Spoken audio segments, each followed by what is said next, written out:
What's up? Mortgage rate. I should probably start calling it Market Update Monday. So, Market Update Monday. Today is December 12th. Let me share screen real quick. Okay, so here's where rates are today, virtually identical to last week. Not much change, obviously. Not a whole lot of things happened as far as like economic news and data. Tomorrow, though, let me see if this will pop up. News, that's what I want. Okay, this last paragraph's really the one. So tomorrow morning's, why don't you highlight? Yeah, tomorrow morning's CPI data. So that is the consumer price index. It's like one of the big trackers for inflation. It's not the only thing they look at, but it's a big component of it. If this thing right here, the CPI data comes out and it shows that consumer spending is down and the economy looks like it's starting to, if I could speak, weaken even more, that could really start, turn a tide and make rates go down. We probably won't see a drop like we saw, I think it was 2 weeks ago, where we saw like a 0.5% drop in one day. I don't think we'll see that. We might see like a 0.25% drop in one day. But this is the big thing. If this comes out in favor of a poor economy or of a weakening economy, then rates are going to keep going down. So that is good news there. The other thing we looked at, so here is the October data for that I showed on the last week's video, and I showed the combined sales are down almost 24% year over year, and supply is up almost 30% year over year. But this thing right here is what everyone keeps asking about. What's happening with prices? Well, year over year from October 2021 to 22, prices are still up almost 10%. So the November data came out this week, and I figured this number would have been in like the 5% range, but it's actually holding quite a bit higher than that.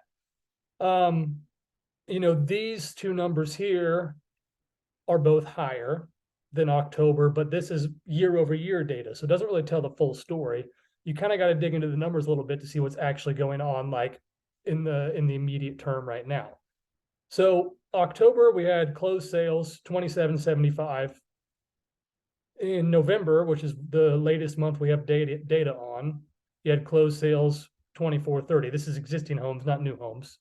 So that's a change of like 345 homes. So 345 less homes sold from October to November. A lot of that, I'm going to keep saying it, a lot of it's seasonal. We live in the Midwest. The market slows down in the winter. So that's really not any different than any other year.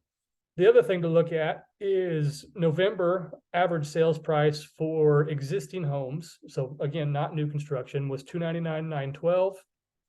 In October, it was $308,828. So that's like, I can't do that math in my head. So that's like just shy of under $9,000 drop from month to month.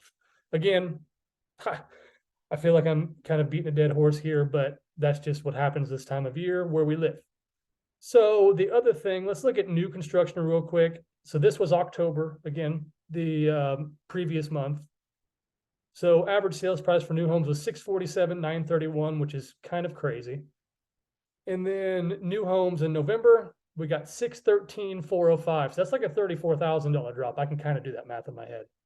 That's actually a little bit over a $34,000 drop. So new homes are dropping quite a bit quicker than existing homes.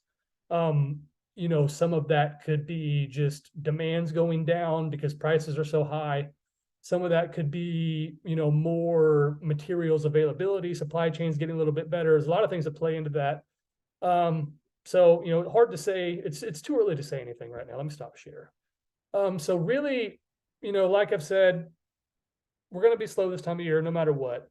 The big telling factor is going to be what happens in like February, because usually we get a ramp up period starting in February, then it'll level off, and then March it'll ramp up into April, and then May, June, July are usually like the biggest months, sometimes even into August. So it's too early to tell like if we're actually going to see a reversal or any sort of decline. If things stay flat in February, that's where I'm kind of going to be like, I don't know, there's something else going on here. But until that happens, I have no reason to believe that, just based on the data that, we're in, a real steep downturn here. So that's pretty much all I got this week. I will keep an eye on this stuff and I'll update you guys next week.